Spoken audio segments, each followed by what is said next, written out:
I'm gratified by you all coming out, taking time out of your busy days to be here with us.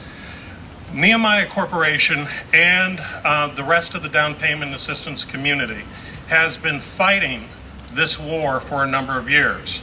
I want to take a moment to acknowledge my friends and colleagues at Ameridream, who also have been working very, very diligently in this fight. And with all gratitude and humility, I want to acknowledge Congressman Green for his leadership, Congresswoman Waters, our warrior on the Republican side of the House, Gary Miller, and Christopher Shays for their leadership in introducing this important piece of legislation. I'm not going to take a lot of time because I really want you all to hear from the other folks that are up here, but I want to share with you just a couple of quick things. Number one is 1 million. Over 1 million families have already been helped in this country since the creation of down payment assistance by Antioch Progressive Church in Sacramento, California by Don Harris in 1997. 1 million.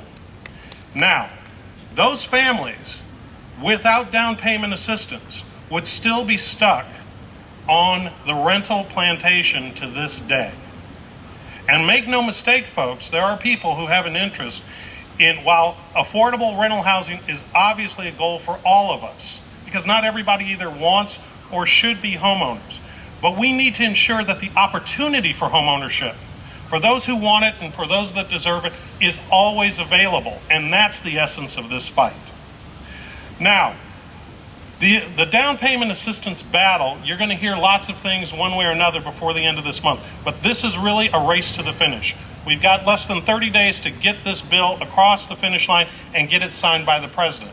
So it's going to take a lot of work, it's going to take a lot of collaboration, but it's going to take a lot of prayer. So folks, get to praying, because on your knees is usually the place where we all get our best help. Say amen. Amen. All right. Now, I want to share with you an irony of the fact that we don't get, our information has to get out further. This morning I had the opportunity to meet with Mr. Lockhart, who just took over Fannie and Freddie, and Ron Rosenfeld, who is the head of the Federal Housing Finance Board. And in a presentation they did to I and a number of my colleagues this morning, they came up and said, you know, we've really got to jumpstart home ownership in this country.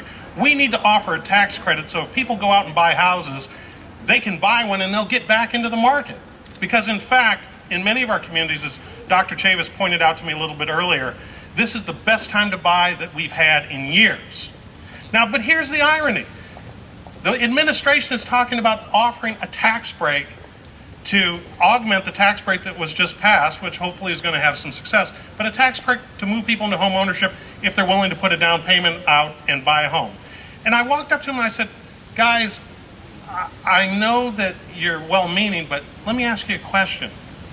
If people have lost 20% of their value in their homes in the past year because of falling home prices, how are they going to have the equity to put a down payment out and buy another house? And they kind of looked at each other puzzled. And I said, and for working families, the families that Congressman Green just pointed out, the families who are struggling with $4 a gallon gasoline and $5 a gallon milk prices, just trying to make it to raise their children and give them a decent life. How are those folks going to come up with a down payment right now? The insanity of it is that if we don't have programs like down payment assistance in place, all we're doing is keeping this economic uncertainty and the fragility of this housing crisis going on longer. Let's get on with the cure.